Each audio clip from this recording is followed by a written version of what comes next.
Okay, I know what you're saying, right? It's politics and everything else, but for me, everybody's got an opinion, and it's not like he's telling you to um, vote for anyone in particular. But I never watched this video, and I'm not into American politics.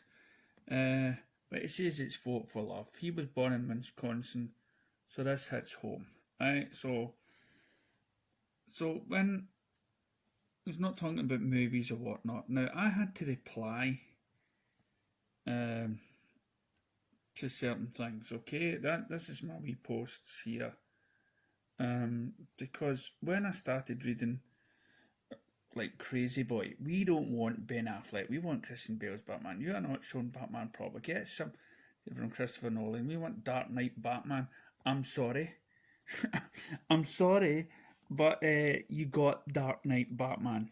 And that was in, yes, Batman versus Superman. That was taken from the book The Dark Knight. So now this all started by this guy here, Matt McGloin, or Matt, or I should say Pat McGroin. Told you you won't be subscribing to HBO Max. Rip the Snyder Cut. Cosmicbook.com or something like that, was it? Yeah, Now that tells you a lot of shit, doesn't it? That tells you a lot of shit. So I've seen what Joe said. He wants to do it like defund, please. Not gonna. But I still love Zach's movies. Yeah. Because Zach is usually someone who tweets about movies and art because he's a director. And that's what they do. Because that was the first time he was sharing his 2 cents on the matter. I felt it, appreciate the sharing. Yeah, but for me, the real thing about this is that he's actually shown his opinion as Cosmic Book News. So, oh God, I'm that's right. Don't subscribe. Don't watch This wasn't made for you haters. Also, this post has nothing to do with the Snyder Cut. Oh, I think I'll put a wee heart there. Listen that Joe said he was.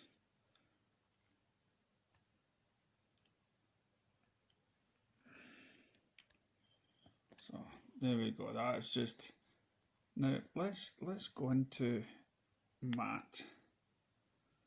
Where is he? Cosmic Book. Notice it's Marvel up at the top.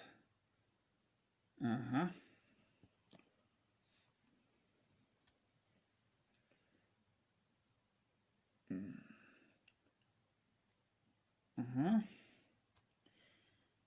Zack Snyder, Danger.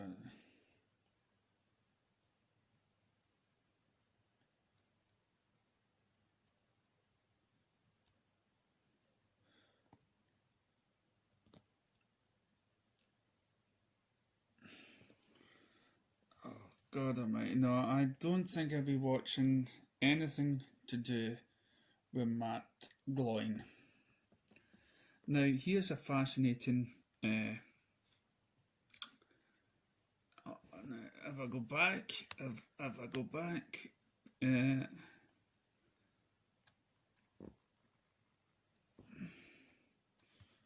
here, there's no.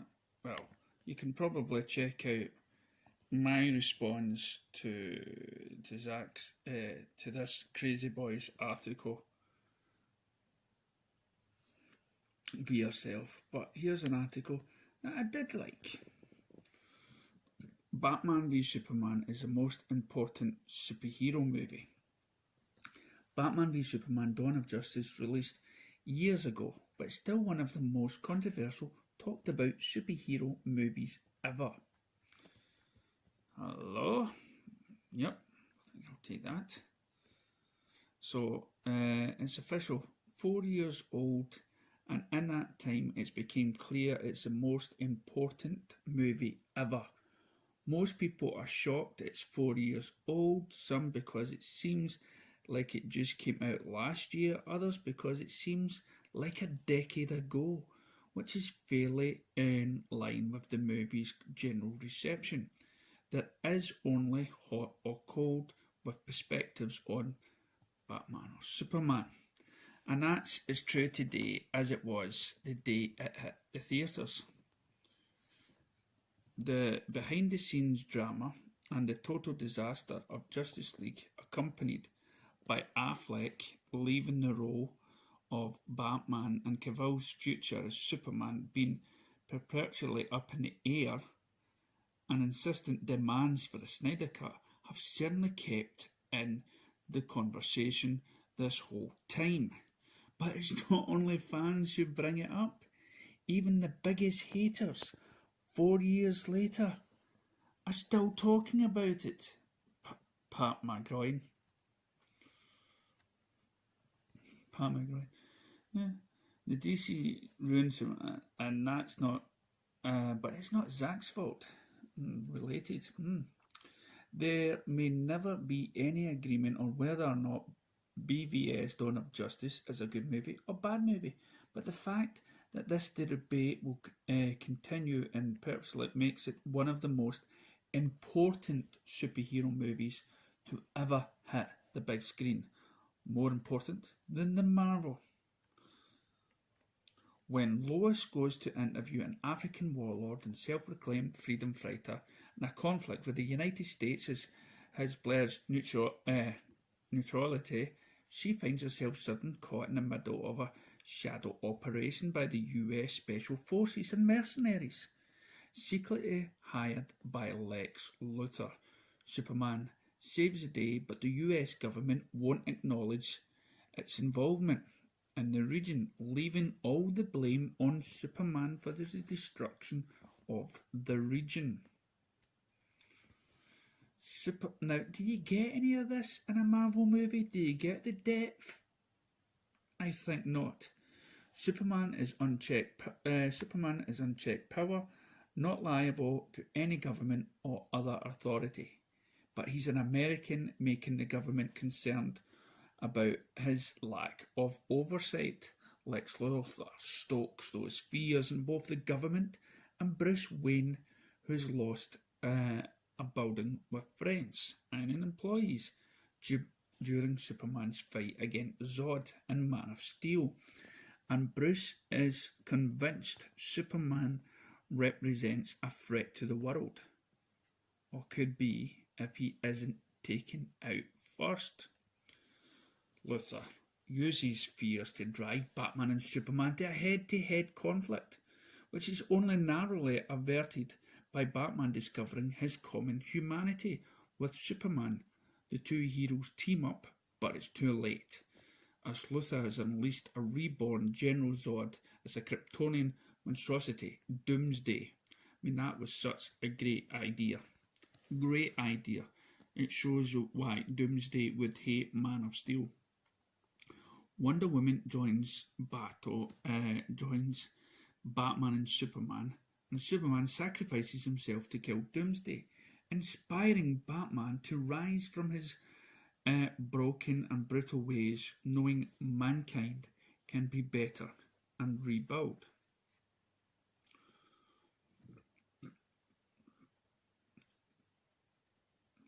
On a high level, it's impossible to ignore the relevant political and social questions, from foreign governmental interventions to billionaire posing as a philanthropist while pulling strings with the government and others to work against society's best interest, to themes of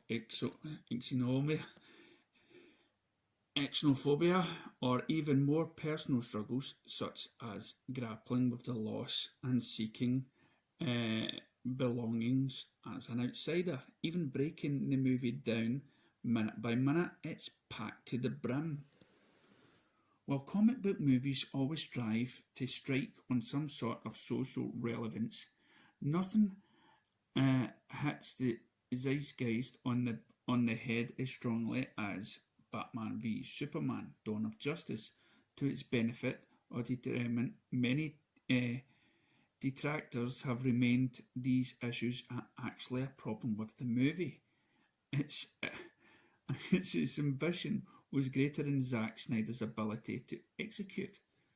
And while that argument isn't likely to be solved soon, its mere persistence speaks volumes, as the movie is still a major point of discussion so long after its debut, as many other highlight grossing and better reviewed superhero movies have come and gone. Yes, reviewed, but not talked about, because it's manufactured there for a laugh and a smile, where this film has so many levels. Batman v Superman: Dawn of Justice doesn't only tackle tough contemporary topics, but also their titular characters in a way that challenges viewers. Zack Snyder has been accused of failing to understand Batman and Superman time and time again by BVS detractors, but the fact that he's capable of getting such a visual response to his interpretation is the first place indicates he knows exactly what makes these characters tick, and made a movie that challenged their ideals to the core, making these characters relevant for me, making Marvel superheroes just two-dimensional. Criticisms against Snyder's interpretation of BVS focus on core tenets of the characters like Superman's hope and optimism and Batman's no-kill rule, but these characters are always have been defined by their struggles with these ideals, not their ability to exhibit them to no matter what.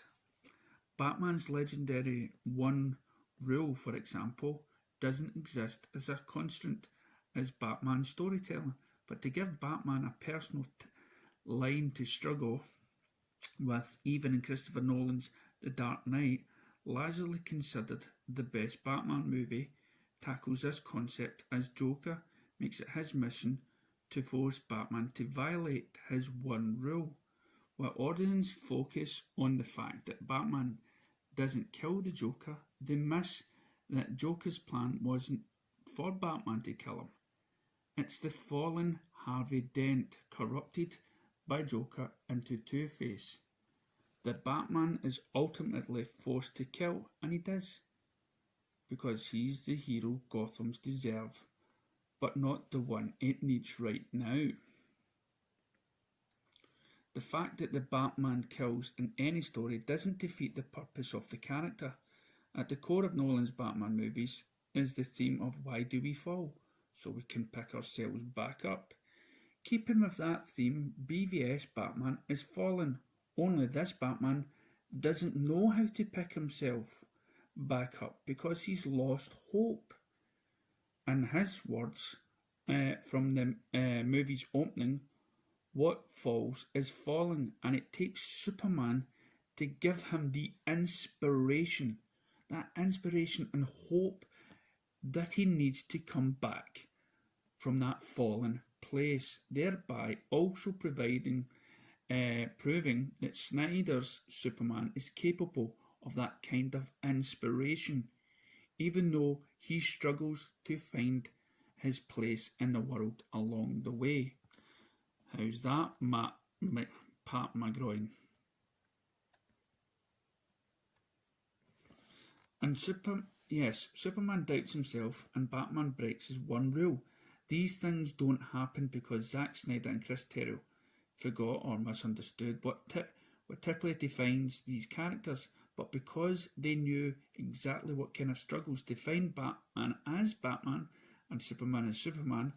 Batman's drive for justice and struggle and succumbing to his more brutal drive for revenge, and Superman's capacity for inspiration, despite the fact that he's an alien who doesn't seem to belong.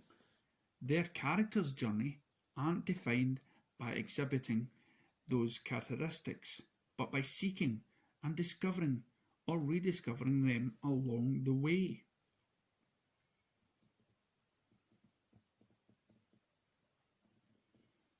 Since 2016, many superhero movies featuring well-known characters have come and gone. There have been 33 comic book movies in and out of theatres since BVS Dawn of Justice, including 12 MCU movies, 8 DC movies, 4 X-Men movies, and 8 from other franchises. On average, these movies were better reviewed than Batman v Superman. Yeah, but, listen, can I just intervene here? It wasn't the Ultimate Edition. So, X-Men movies, 8 from other franchises now. And 9 of them outperformed BVS at the box office. Yet, in 2020, it's BVS that is still being debated. The fact that the movie still frequently spawns debates over what Batman or Superman should be or whatever or not it's okay for Batman to kill, or what it means for Superman to be inspiring, is the point. These are the questions we should be asking of all characters, and Batman vs Superman doesn't only ask them, but it still has people challenging those topics 4 years later. BVS Dawn of Justice developed a strong following, so some may try to ascribe any continued conversations to the many passionate fans who continue to carry a torch for the movie. And while that certainly has an impact, it's far from the whole story. BVS is still treated as a benchmark for many detractors, by which they compare other movies seen as a failure. Even though there are plenty of examples of comic book movies most would agree are worse, such as Green Lantern, Batman and Robin, Daredevil, Dark Phoenix, X-Men Origins, Wolverine, Fantastic Four, and a lot more Marvel movies. The reason BVS Dawn of Justice is still talked about is because despite its poor reviews, it struck a chord. Few other superhero movies successfully hit even Batman and Robin, which was so offensively bad it killed the Batman movie brand for nearly a decade. Doesn't get as much attention. Meanwhile, BVS, despite the split reception, is still experiencing a re-evolution 4 years later.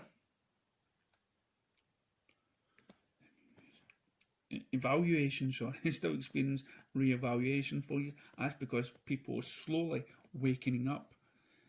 Zack Snyder's director's cut, referred to the Ultimate Edition of the movie, is frequently cited by former detractors who have come round on the film as Zack Snyder's full 5-part intended vision continues to become understood. Despite his version of Justice League not yet seen the light of day, more people continue to look back on BVS and see a movie that stands apart from the rest of the genre and does something unique in the same way. Consciousness on his similarity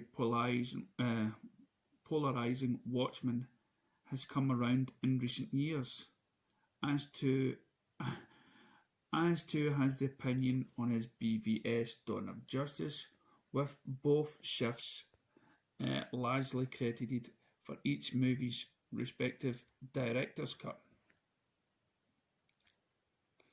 Then, of course, there's the Snyder Cut of Zack Snyder's Justice League, he's calling it now. The cries of this version, the film, have only grown louder since the release of Joss Whedon's heavily rewritten and reshot theatrical cut of Justice League.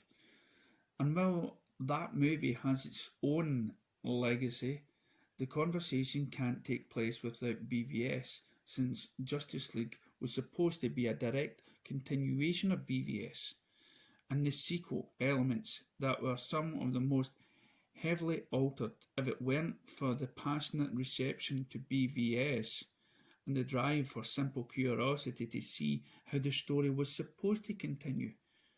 There would be no demand for a Snyder Cut. While it's looking like eventually Zack Snyder's Justice League will be released in some form, the odds of his full vision being realised are still up in the air. Not anymore, it's not. Making Batman v Superman Dawn of Justice that much more of a legend, and securing a place as part of the pop culture zeitgeist for years to come.